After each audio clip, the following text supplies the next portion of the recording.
I always believed that if you raise a child with love, you'll get love in return. I was wrong. Hi, my name is Linda. I'm 60 years old, and I used to think that my son was the one person I could trust. That illusion shattered the day I came home and discovered every piece of jewelry I had ever collected gone.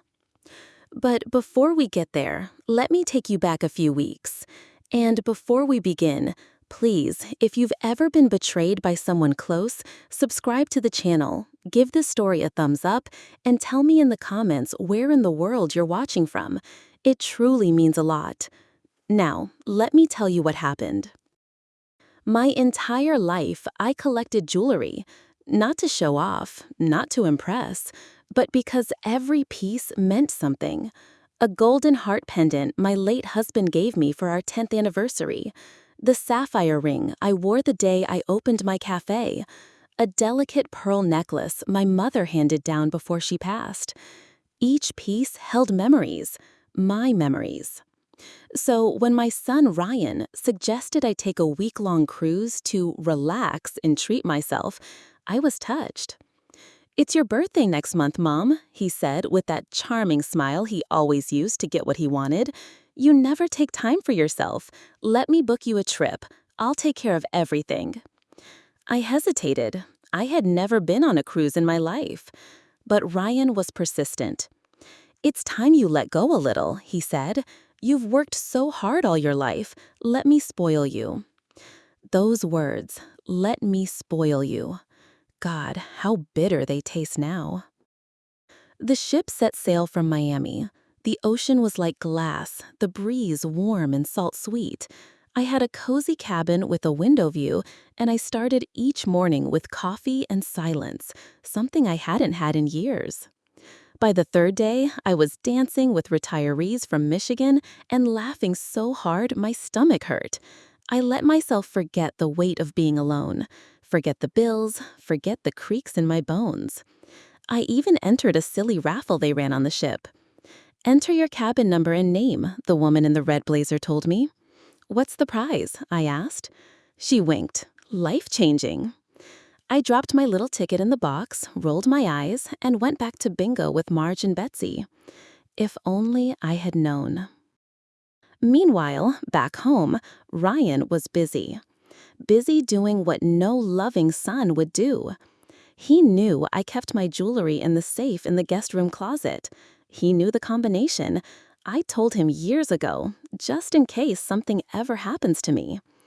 Apparently, just in case became right now the moment he thought I wouldn't be back for a while. I found out later he called an appraiser the day after I left, then a private buyer. Some of the pieces he sold for far less than they were worth. My grandmother's diamond brooch, gone for $600. The wedding ring I had kept on a chain since my husband's death, pawned for barely anything. All while I was sipping cocktails and watching sunsets. All while I was trusting him. But karma has a strange sense of timing. On the 5th night of the cruise, they held a grand raffle night on the top deck. Everyone wore something white, there were fairy lights strung above us, and the ocean sparkled in the dark like a dream. I was holding a cup of punch and clapping politely when the cruise director took the stage. "And now for the winner of the $100 million jackpot. Yes, you heard that right, folks." My heart actually skipped a beat. He fumbled with a golden envelope.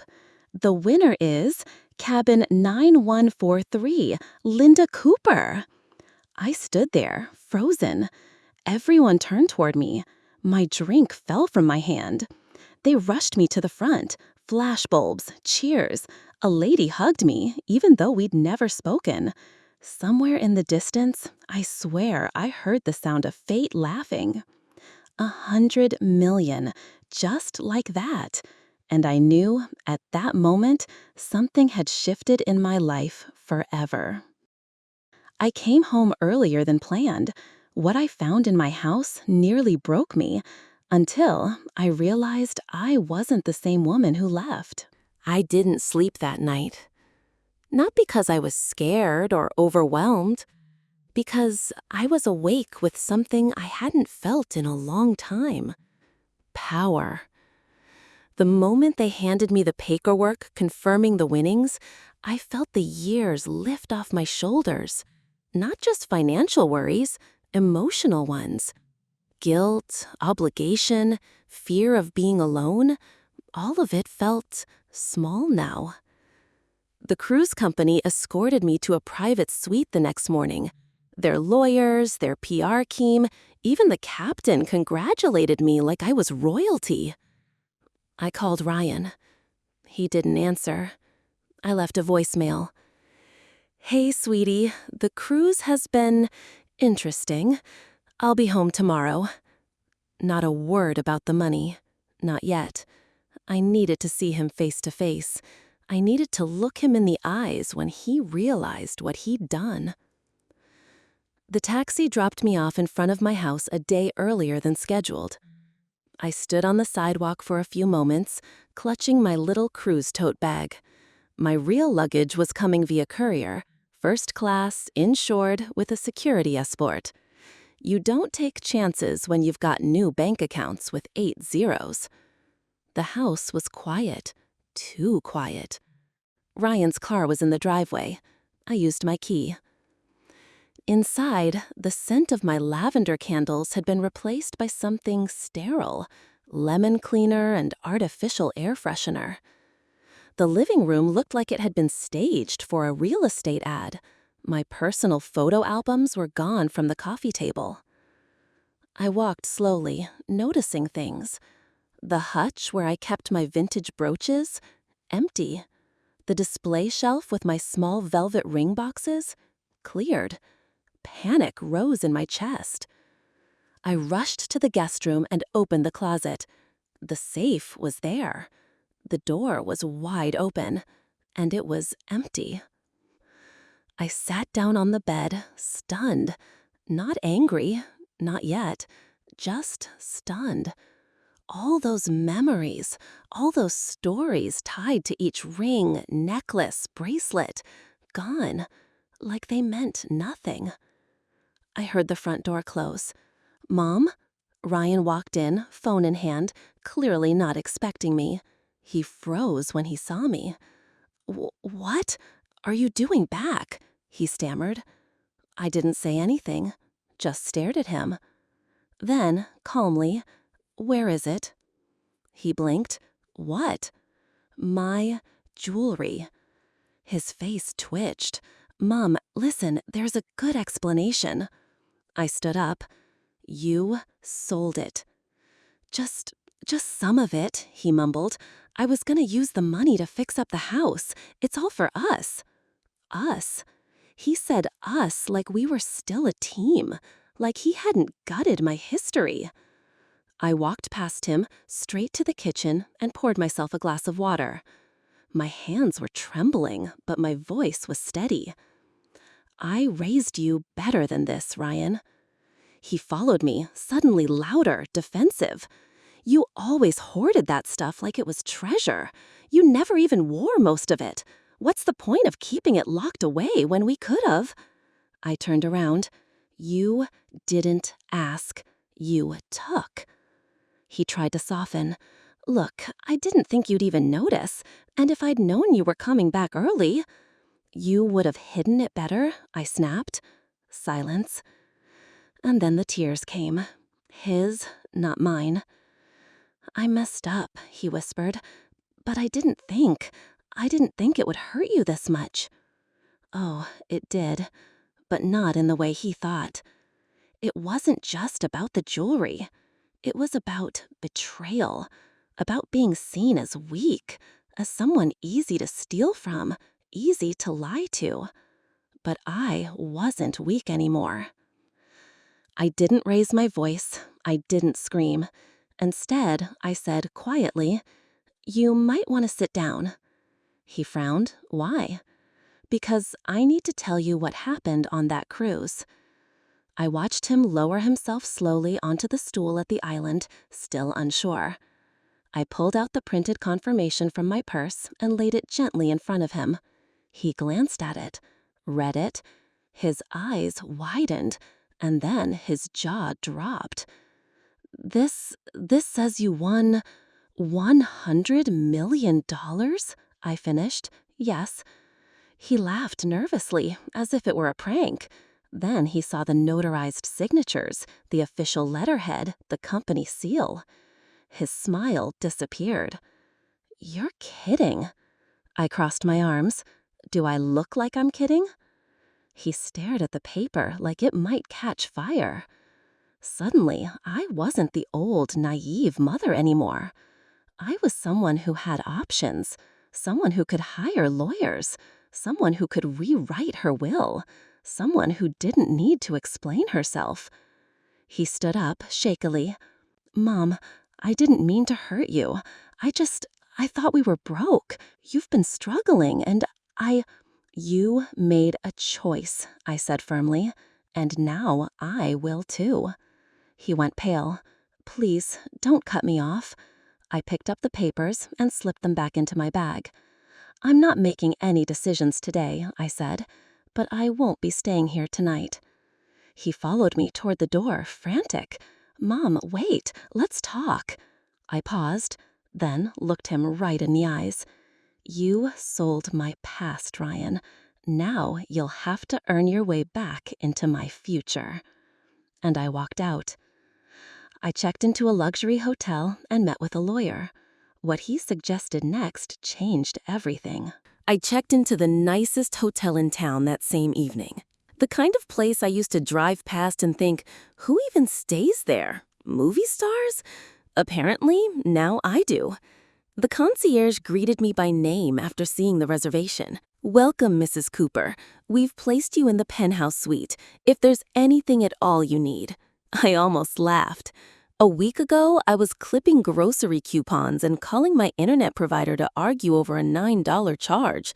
Now, I was sipping complimentary champagne on the 21st floor overlooking the city lights. But my mind wasn't on the skyline. It was on the betrayal and the decision I had to make. The next morning, I booked an appointment with a lawyer. Not just any lawyer, the lawyer.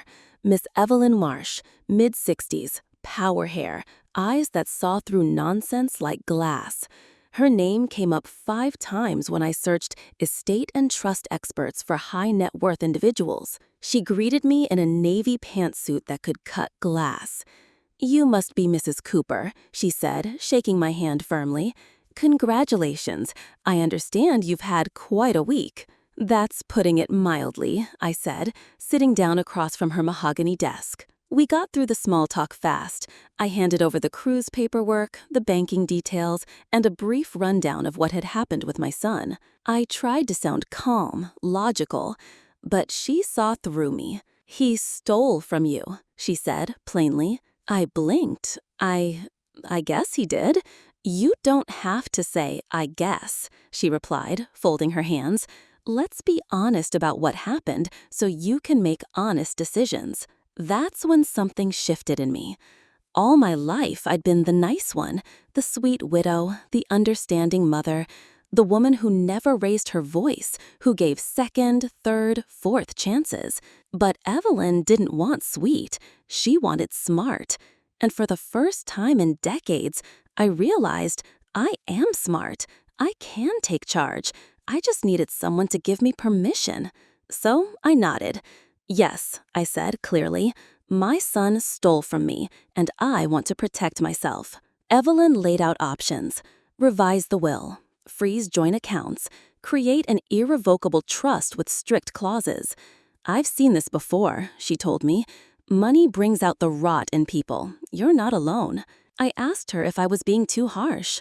She looked at me over her glasses. Do you think he would have given the jewelry back if you hadn't won the money? I lowered my eyes. No, I whispered. Then stop worrying about being harsh. Start worrying about being safe. We spent the next 2 hours putting things in motion. By the time I walked out of her office, I felt 10 feet tall. I wasn't just reacting anymore. I was planning. Later that afternoon, I sat by the hotel pool in a flowy white blouse and sunglasses bigger than my face. I hadn't worn anything like that since the 90s. I even ordered a ridiculous drink with a tiny umbrella in it. And I smiled, not because of the money, but because for once, I wasn't anyone's doormat. A notification pinged on my phone. Ryan. Mom, please, can we talk? I'm sorry, I didn't mean to hurt you. I stared at the message for a long time. Then I wrote back, we will talk, soon, but I'm not ready to come home. He replied instantly, at least let me show you something. Please, just come by the house tomorrow. I didn't answer. Not yet. I agreed to visit the house. What I saw inside made my heart drop, but also gave me the upper hand. I stood at the front steps of my own house the next day, not entirely sure why I'd come. Maybe curiosity, maybe closure. Maybe I just needed to see the look in his eyes again. Ryan opened the door before I knocked, like he'd been pacing the hallway all morning. "Mom," he said, breathless. "Come in."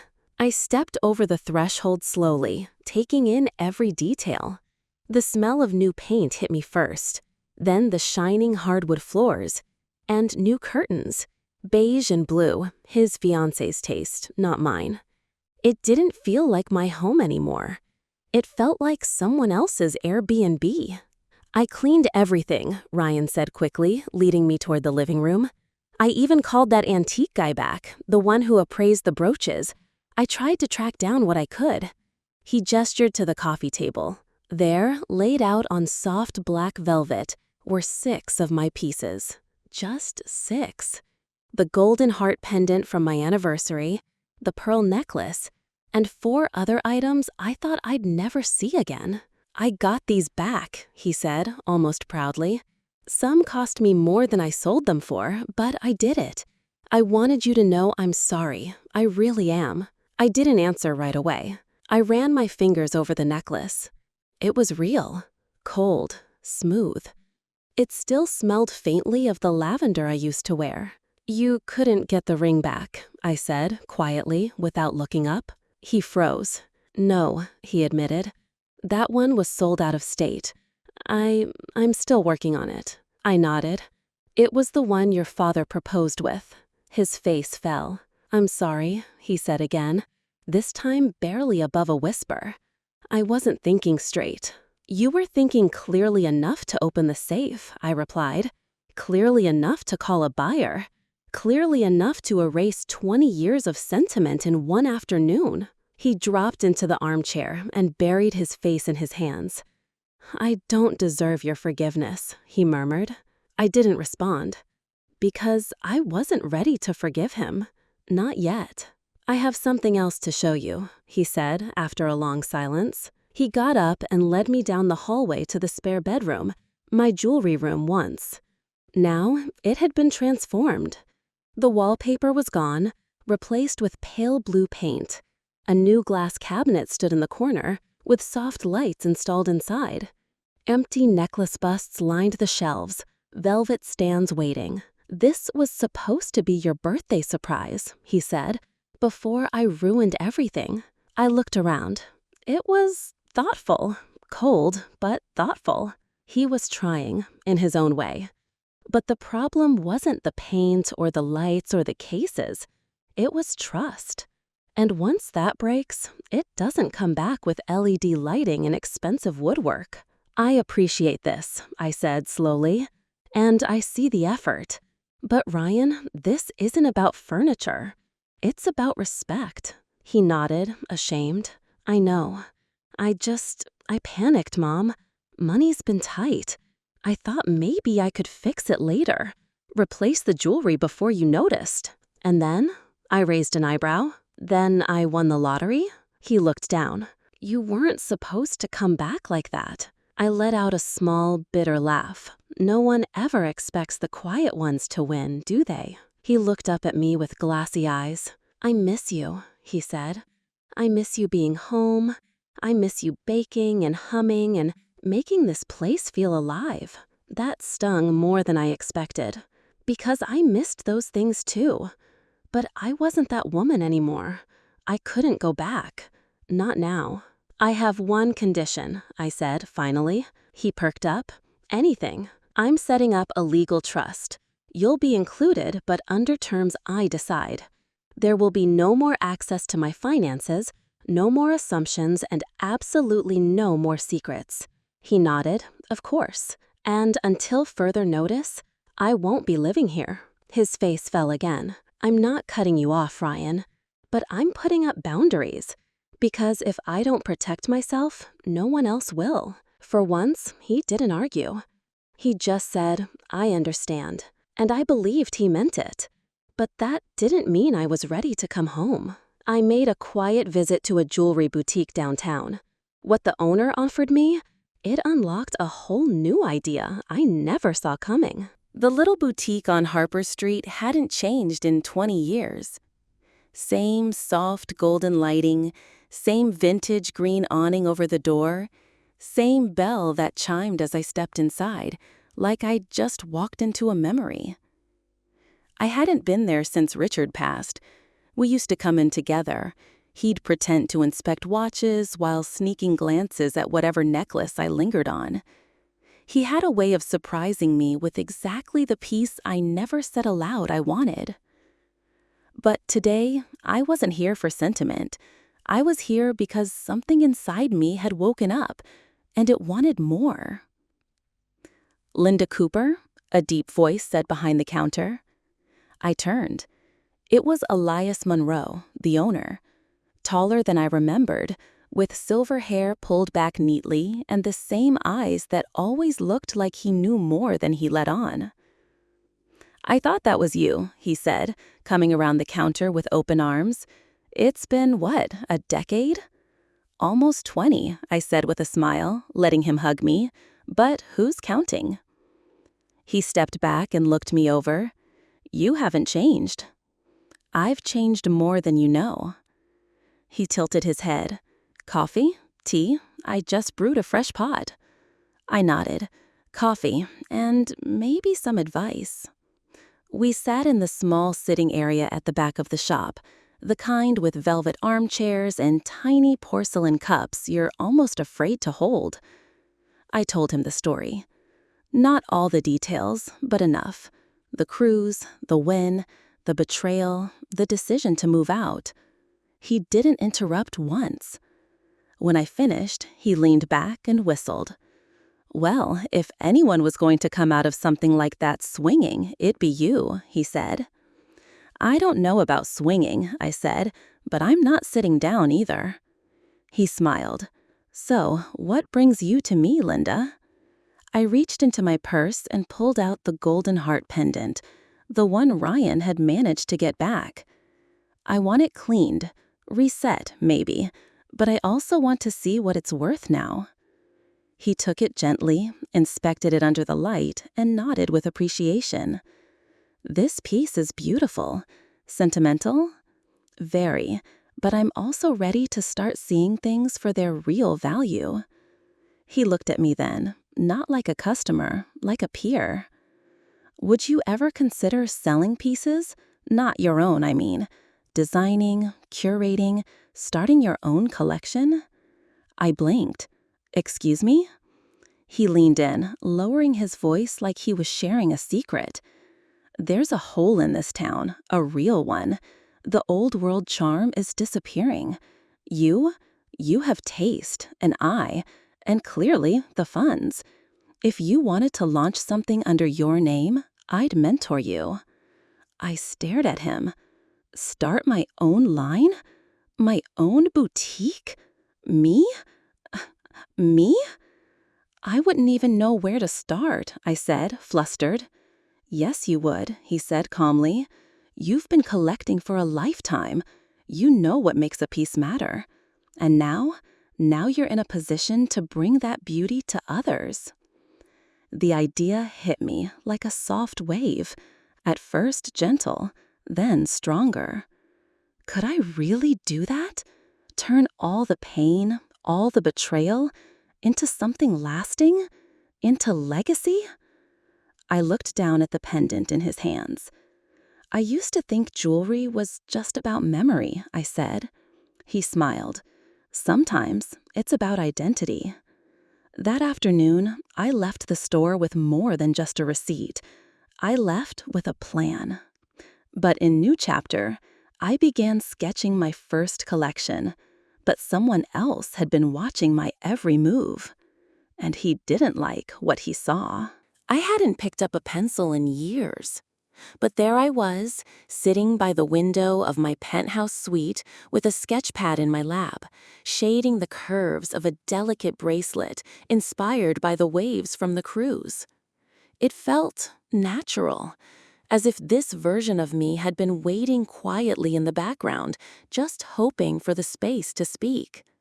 Elias had lit a match inside me, and now that it was burning, I couldn't stop. Each design was personal. A brooch in the shape of a gardenia, like the ones that grew outside my childhood home. Earrings that mirrored the stained glass windows of the chapel where I married Richard. A bold cocktail ring called Phoenix, shaped like flames, for everything I'd risen from. I hadn't shown anyone the drawings, not yet. They were still mine, still pure, and that made them feel precious in a way no stone ever had. 2 days later, I met Elias for coffee. I handed him the sketch pad like a nervous student presenting her homework. He flipped through each page slowly, nodding, murmuring. Then he looked up. "You've got it," he said. I exhaled. "You're not just making pretty things," he continued. "You're telling stories. That's what sells. That's what matters." He wanted to introduce me to a small team of craftspeople he trusted. We'd start small, with 5 pieces, a private showcase, maybe even a soft opening event in spring. Me, hosting a jewelry showcase? Was I really doing this? Yes, I was, and I was loving every second. That night, I returned to the hotel buzzing with excitement. I ordered room service, opened a fresh sketchbook, and started working on new designs. My phone buzzed. Ryan. "Just checking in, hope you're okay." I hesitated. I hadn't told him anything about my plans. Not yet. "I'm doing well, busy with something new. We'll talk soon." A minute later, another ping. Something new? I ignored it, but something about the way he phrased it, the speed of his response, it reminded me of the Ryan I'd started to see clearly now, the one who always wanted to know exactly where the pieces were on the board, because he didn't like losing control. And suddenly, a small chill crept into my chest. The next morning, I went down to the lobby for coffee and overheard the front desk clerk talking to someone on the phone. "Yes, she's still staying with us. I don't think she has plans to check out soon. Yes, I understand. No, she hasn't had any visitors." He looked up and froze when he saw me. I raised an eyebrow. "Was that about me?" "Yes, ma'am. Someone called asking about your status. I didn't give any personal details." "Who was it?" "I'm not sure. They didn't leave a name." I walked away slowly, my coffee forgotten, because I had a strong suspicion who it was. Ryan was watching, and for the first time since I'd left home, I didn't feel safe. That afternoon, I met with Evelyn again. I told her everything about the boutique, the sketches, the strange call at the hotel. She didn't flinch. "If he's trying to track you, we need to act," she said. "What do you mean?" "I can arrange a private security advisor, change your contact number, even have your location obscured on legal filings if you start the business under an LLC. I blinked. "Isn't that a little extreme?" She removed her glasses. "Linda, you have $100 million. You're a single woman, newly wealthy, and someone close to you has already violated your trust. This isn't paranoia. This is prevention." I nodded slowly, because deep down, I knew she was right. I wasn't being dramatic. I was finally protecting myself. The launch party for my jewelry line was approaching, but the guest who showed up uninvited, He nearly ruined everything until I turned it to my advantage. The invitation read, Linda Cooper, Private Jewelry Preview and Reception. Just seeing my name printed in gold script made my heart flutter. The event was set at a quiet art gallery downtown. Marble floors, soft lighting, live strings playing in the background. Elias handled most of the logistics, but he insisted I be the one to decide the layout, the tone, the scent, even the champagne. Make it you, he said, and I did. Each display case told a piece of my story. One held waves of grace, a bracelet inspired by my days at sea. Another featured Gardenia's promise, a locket from my childhood memory. And the centerpiece was the Phoenix ring, a bold, flaming red gem that wrapped like fire around the finger. It symbolized everything I'd been through, everything I'd risen from. Guests arrived in small clusters, a few jewelers, some press, stylish women from Old Money, and 2 Instagram influencers who barely looked old enough to drive. But they all stopped when they saw me. Not out of fame, out of presence. I wore a midnight blue silk gown, simple pearl earrings, and my hair in soft waves. Elias called me regal. I didn't disagree. For the first time in my life, I felt like I was standing in a room that belonged to me, not as someone's wife, not as someone's mother, just me. Elias clinked his glass and gave a short, elegant speech. She's the definition of transformation, he said, proof that strength and style have no expiration date. Linda, it's an honor. I smiled graciously, took the mic, and kept it brief. Each piece here tells a part of my journey, I said, voice steady. Some are about loss, some are about love, and 1 or 2 are about burning it all down and starting over. Laughter, applause. I bowed slightly and stepped down, heart light. But just as I reached for a flute of champagne, I saw him, Ryan, standing near the entrance in a cheap gray jacket and scuffed shoes, out of place and out of sorts. I froze. Elias noticed. Do you know him? Yes, I said under my breath. Unfortunately. He watched me carefully. Want me to have him removed? I shook my head. Not yet. Ryan spotted me and started toward the center of the room. He looked nervous, like a man walking into a job interview he didn't prepare for. Mom, he said quietly, can we talk? Not here, I replied, trying to keep my tone even. This isn't the time. Please, I didn't know it would be like this, he whispered, glancing around. What did you think it would be? A hobby table? A fundraiser? His mouth opened, closed. Guests were glancing over now. Elias stepped subtly between us. Sir, I'm going to have to ask. It's fine, I said firmly. I'll handle it. I turned back to Ryan. If you want to speak to me, you can call me like everyone else. But you do not show up here. Not at something you didn't support. Not at something you tried to steal from me the moment I wasn't looking. He looked humiliated. But I didn't feel guilty. Because I had earned that moment, and he had forfeited his place in it. He left quietly, and the music resumed. I took a long sip of champagne and let the hum of conversation rise around me again. Elias came up beside me, calm as ever. You handled that like a queen. No, I said softly. I handled it like a woman who's finally done begging for peace. The morning after the launch felt like stepping into a new version of my life. Sunlight spilled through the tall hotel windows, warming the cream-colored carpet. My phone was full of congratulatory messages.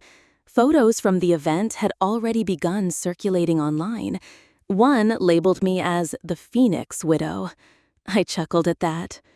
Not quite the nickname I'd have picked, but not entirely wrong either. Room service brought up coffee and fresh fruit. I poured myself a cup, savoring the quiet. For once, there was no urgency, no chaos, no one pulling at my time or emotions. I was finally alone, in the best sense of the word. And then came the knock. It wasn't housekeeping. It wasn't expected. A single cardboard box sat outside my door, unmarked except for a small cream envelope taped to the top. My name, Linda, written in Ryan's unmistakable handwriting. I stood there for a long moment. Part of me wanted to turn around, to walk back inside, close the door, and let whatever was in that box stay in the hallway forever. But I didn't. I picked it up, brought it to the coffee table, and peeled the tape back slowly. Inside were 5 small jewelry boxes. Old, worn, familiar. My breath caught. I opened the first box. It was my mother's garnet brooch, the one she wore every Christmas. The second, a delicate silver chain from my high school graduation. Then a simple gold ring with the initials R+L engraved inside, the first piece Richard ever gave me. I covered my mouth. Every item he hadn't been able to return before was here. And beneath it all, a folded sheet of lined notebook paper, like the ones Ryan used in college. Mom, you were right. I didn't deserve to stand in that room with you. Watching you last night, I've never been prouder and never more ashamed. It took everything I had, money, favors, even a couple flights, but I found the rest. I had to, not for forgiveness, just because it was yours, and I had no right to take it. Whatever happens next, I understand, but I needed you to know this. I finally see you, not just as Mom, but as the woman you really are. Love, Ryan. I stared at the letter for a long time. No tears came, not right away, just stillness. Something in me softened, not entirely, not completely, but enough to breathe again. I gently closed the boxes and set them aside. Then I opened my sketch pad and flipped to a blank page. I drew a simple chain, like the one I'd just recovered, then added a tiny charm in the shape of a folded letter. I titled it Reckoning. Because sometimes healing isn't loud. Sometimes it arrives in silence, in cardboard, in late apologies and early mornings. And it's still real. Later that afternoon, Elias called. "Have you seen the article in Modern Heirloom magazine?" he asked. "You're the lead story." I smiled. "I have something better," I said. "An idea for the next collection. It's called Forgiven, Not Forgotten." He was quiet for a moment. Then, "That's powerful." "Yes," I said, "it is." In New Chapter, I returned home one last time, not to move back in, but to reclaim what was mine. And what I discovered in the attic, it changed everything I thought I knew. I didn't come to stay. That was the first thing I told myself as I pulled into the driveway of the house I used to call home. Not our home, not my son's home, just a structure full of memories, dust, and boxes I needed to sort through. Evelyn had asked for old business records, papers Richard and I had kept in the early days when I thought I might run a cafe or a small home business. I was looking into formally filing the jewelry label under my name, and certain tax and licensing documents might still be up there, buried somewhere in the attic. So here I was, dressed in jeans, a tucked-in blouse, hair pinned up. Not as a mother, not as a guest, as a woman on a mission. Ryan knew I'd be coming. He'd offered to help. I declined. I needed to do this alone. The house smelled different now. Cleaner, but colder. I moved quickly through the living room, past the kitchen, and into the hallway that led to the narrow pull-down staircase to the attic. My heels clicked against the hardwood as if they were reminding me with each step, "You're not the same woman who used to live here." The attic greeted me with a dusty breath. The air was thick, but not unpleasant, just old. Memories clung to every beam. I climbed slowly, flashlight in hand. I didn't know exactly what I was looking for. A banker's box, a plastic bin, something labeled Taxes 1996-2002, maybe. I moved aside an old suitcase, pushed past some holiday decorations, and lifted a dusty quilt. Then I saw it. A small cedar chest, tucked behind a broken floor lamp and a rusted old fan. I didn't remember putting it there, but the moment I touched it, something in me recognized it. It was his, Richard's. I carried it toward the little window where the light filtered in best, sat cross-legged, and opened the lid. Inside were old photographs, some of us at the beach, some of Ryan as a boy, grinning with 2 front teeth missing. Tucked into the corner was Richard's monogrammed handkerchief, still holding the scent of his cologne after all these years. And then a letter, yellowed, folded, my name written on the front in his handwriting. I froze. My fingers trembled as I unfolded it. It was dated 3 months before his passing. Linda, if you're reading this, it means you found that old box I always kept, just in case. You know me, always one for a plan B. There's something I want to tell you, in case I never got the chance. I've watched you all these years carry more than your share. You've raised a son, built a life, and still managed to keep your smile even when things got heavy. But there's something else I've always seen in you, something I don't think you've ever let yourself fully claim. You're a builder, Linda, a creator, a woman with fire in her bones. You didn't just collect jewelry, you honored the stories behind each piece. You saw beauty in detail, in people, in moments. Don't wait for the world to give you permission. If you ever get the chance, start something. Make your own mark. The world deserves it. And if life gets hard, remember, you shine brightest when things are dark. With all my love, Richard. I didn't cry right away. I just sat there, letter in hand, sunlight washing over me like a blanket. He knew. He always knew. Even when I didn't believe in myself, he did. Even when Ryan saw me as background noise, Richard saw me as center stage. And now, so many years later, it was like he was still guiding me forward. I carefully folded the letter and tucked it into my purse. Then I took one last look around the attic. I never did find the tax papers, but I found something better. Proof that this path I was on, it wasn't new. It had always been waiting inside me. I just needed the space and the strength to walk it. I climbed down the ladder, steadier now. Back through the hallway, back through the living room. And as I reached the front door, I turned around and took one final look at the house. I'm not coming back, I said aloud. Not bitterly, not angrily, just clearly. Then I stepped into the sunlight and pulled the door closed behind me. In New Chapter, my business took off faster than I expected. But just as I was about to sign the biggest deal of my life, Ryan showed up again. And this time, he wasn't alone. The boutique opened quietly. No press releases, no red carpet. Just velvet drapes, crystal lights, and a soft gold sign that read, Linda Cooper, Heirlooms Reimagined.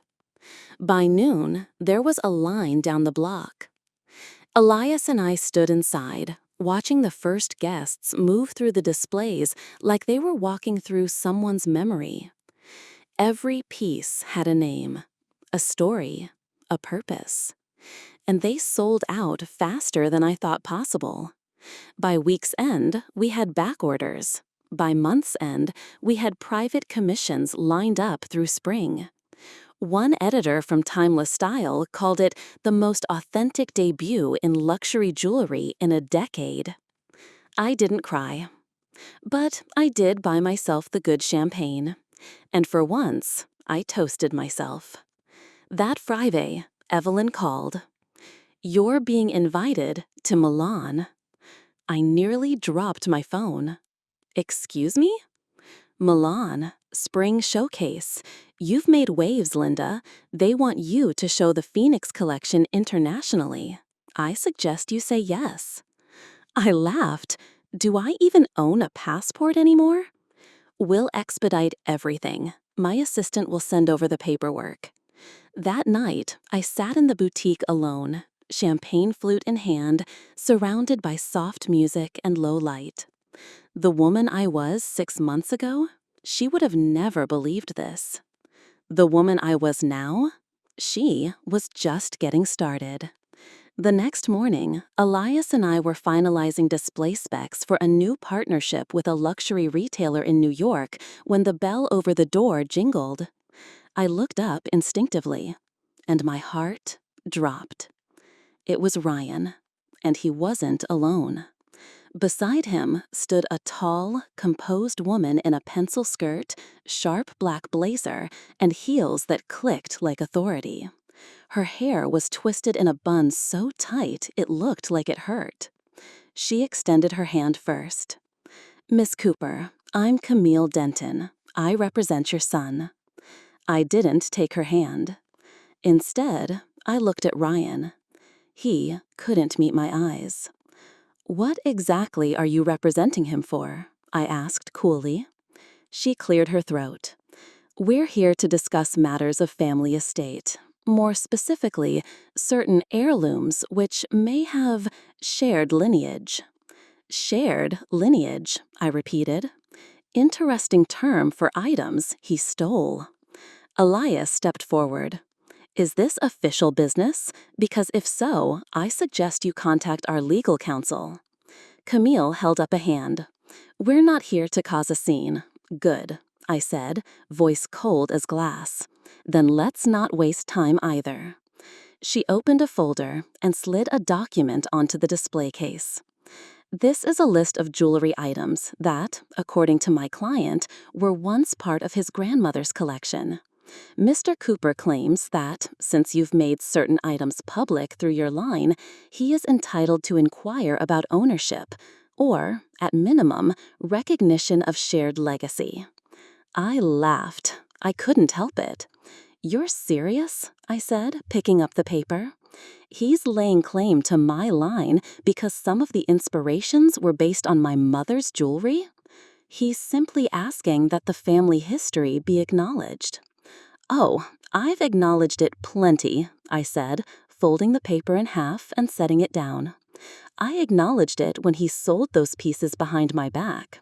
I acknowledged it when I had to buy them back from strangers. I acknowledged it the moment I rebuilt my life without him."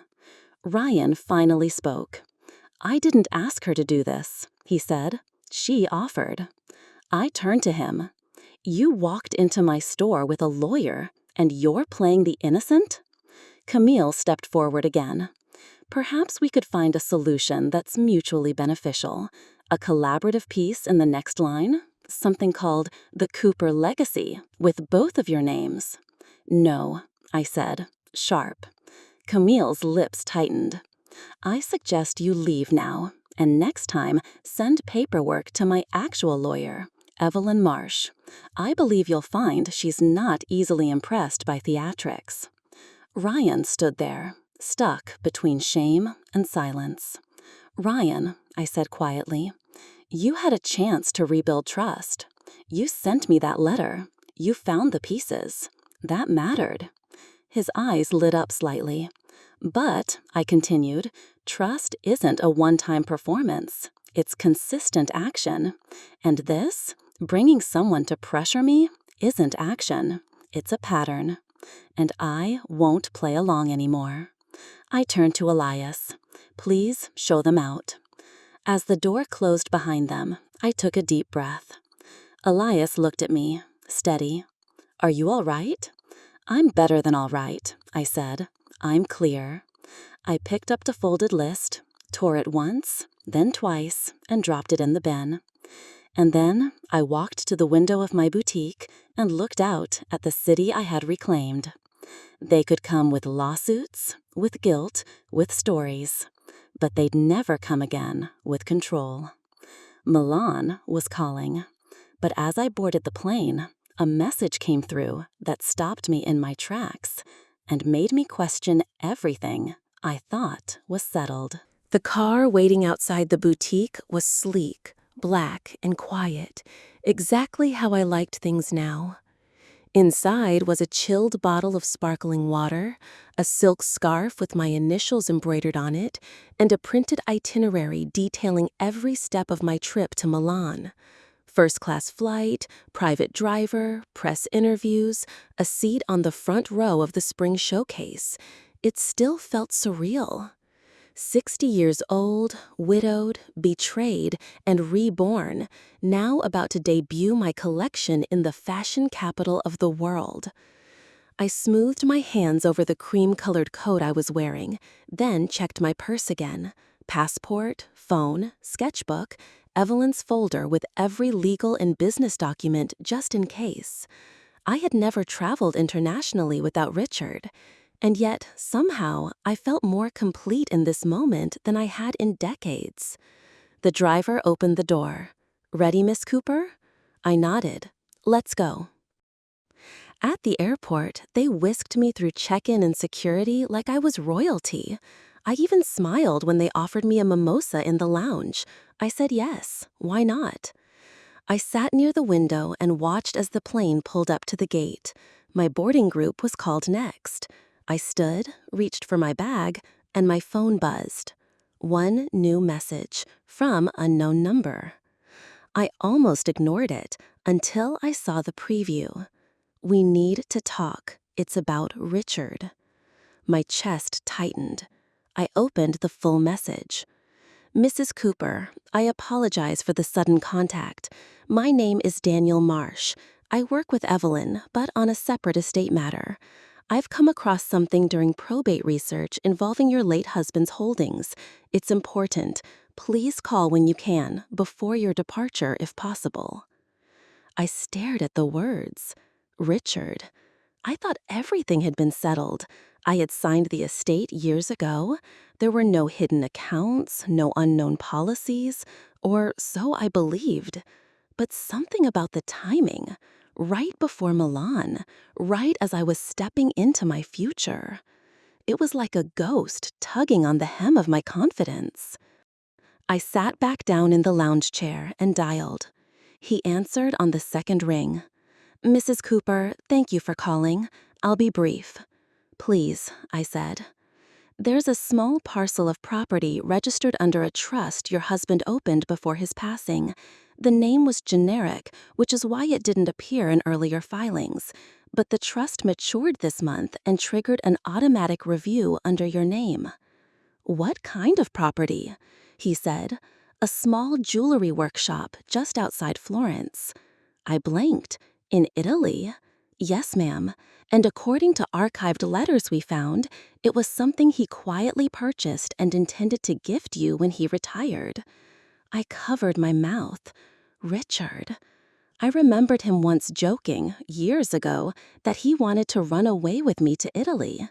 "We'll open a little shop," he said, "make necklaces, drink wine, and tell tourists romantic stories about every stone." I thought he was kidding. Apparently, he wasn't. "There's more," Daniel continued. "He left behind a handwritten letter addressed to you. It's been held in a private legal office there. I can have it sent to Milan, or, if you like, you could stop in Florence first. It's not far." I closed my eyes. A jewelry workshop in Florence. A letter from the man who saw me before I saw myself. My flight was boarding. The future was waiting. But maybe so was the past. When I opened my eyes, I stood and walked back to the front desk of the lounge. "Change of plans," I said. "I need to reroute my flight." "To Milan?" the woman asked politely. "No," I replied, "to Florence." She smiled. "Excellent choice." In new chapter, I arrived in Florence and stepped inside the workshop Richard left behind. What I found there, it wasn't just a letter. It was his final gift and the missing piece of me. Florence smelled like sunlight and stone. The taxi curved through narrow, cobbled streets, past weathered buildings and flower-boxed windows, until it stopped in front of a small, ivy-covered storefront nestled between a wine shop and a bookstore. There was no sign on the door, just an old brass handle, a tiny bell, and a single frosted pane of glass. The lawyer was already waiting. "Mrs. Cooper," he said, offering a warm smile, "welcome. I hope the flight was smooth." "I still don't believe I'm here," I said softly. He nodded and stepped aside. "After you." I took a breath and walked inside. The workshop smelled of cedar and dust and something else, something older, like memory. Sunlight poured in from a high arched window. Wooden tables lined the walls, their surfaces covered with velvet trays, tiny drawers of tools, and raw stones still waiting to be cut or set. It was like time had paused the day Richard left it behind. The lawyer handed me a small envelope. It had only one word written on it: "For when you're ready." My hands trembled as I broke the seal. "Linda, if you're reading this, it means you found the place, or maybe it found you. I know you. You probably waited your whole life to be ready. You took care of everyone else first, of Ryan, of me, of the house, of a life we built together. You never once stopped to build something of your own. So I did this for you.